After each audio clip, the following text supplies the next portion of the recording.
Having returned from overseas on the weekend, the Prime Minister is stuck in hotel quarantine. Not in hotel quarantine, he's in quarantine at the Lodge, which made for a pretty strange day today. First up, while he was stuck away from Parliament, his coalition partner, the Nationals, rolled their leader, giving Morrison a new Deputy Prime Minister, something he had to address in question time during a remote appearance. Thanks to the wonderful relationship we've shared together, and Jenny does as well, Mr Speaker. And just the Prime Minister would just pause for a second, the Leader of the Opposition, on a point of order. Yes, Mr Speaker, if you can hear a word that the Prime Minister is saying, you're better than me. OK, well, I am. OK. Strange days indeed, hey? Made even stranger by the fact that although he'd lost the Nationals' leadership and therefore his job as Deputy Prime Minister, Michael McCormack was still acting Prime Minister in question time because the formal resignations and swearing in hasn't happened yet. That'll happen tomorrow. So if ever there was a lame duck acting Prime Minister, this was it. And that at least provided some sport for the opposition today. That the House won notes. A, the Abbott Truss, Turnbull Truss, Turnbull Joyce, Turnbull McCormack, Morrison McCormack and now Morrison Joyce government promised stable government. Quite a saga that, isn't it? I think he managed to get all the couplings right. Still, those couplings have managed to beat Labor, of course. The removal of McCormack is in favour of Joyce has long looked inevitable and has been coming, of course, for many, many months. For starters, Barnaby Joyce lost the job in 2018, mainly because the then Prime Minister, Malcolm Turnbull, threw him under a bus over his extramarital affair with his staffer, his marriage breakup and the new family. Remember, Turnbull announced a bonk ban and made it impossible for Joyce to stay on. It was very messy and it was a horrible scenario. But the man who succeeded Joyce as Nationals leader, Michael McCormack, never really cut it, did he, as leader or Deputy Prime Minister?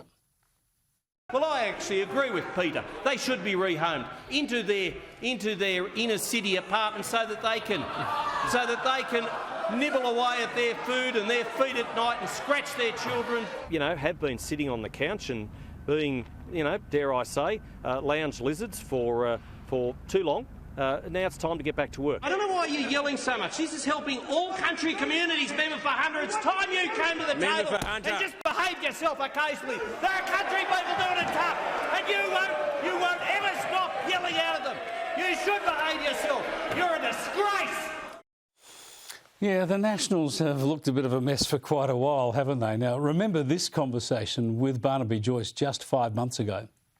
I'm not touting for leadership, don't want it, but what I am is the longest-serving minister of the National Party and a former leader.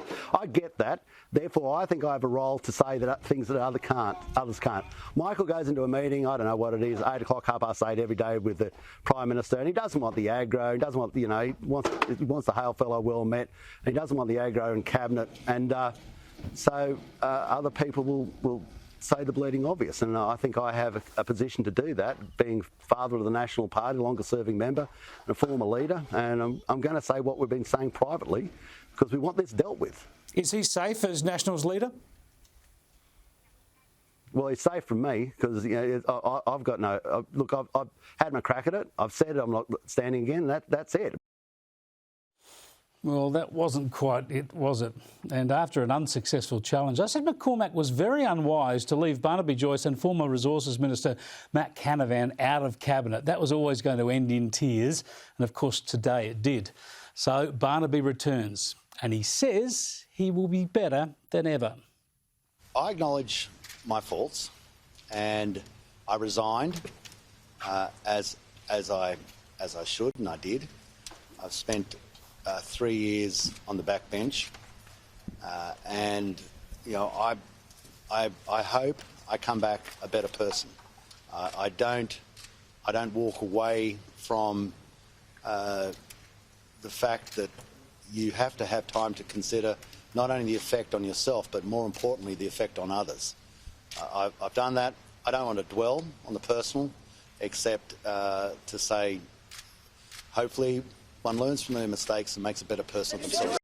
Now, as it has been for decades, a key policy schism in the coalition is climate change, and the question is whether the Nationals now, under Barnaby Joyce, will push back against Scott Morrison's tacit acceptance of net zero emissions by 2050. I will be guided by my party room. It's not Barnaby policy, it's Nationals policy. And Nationals policy is what I will be an advocate for.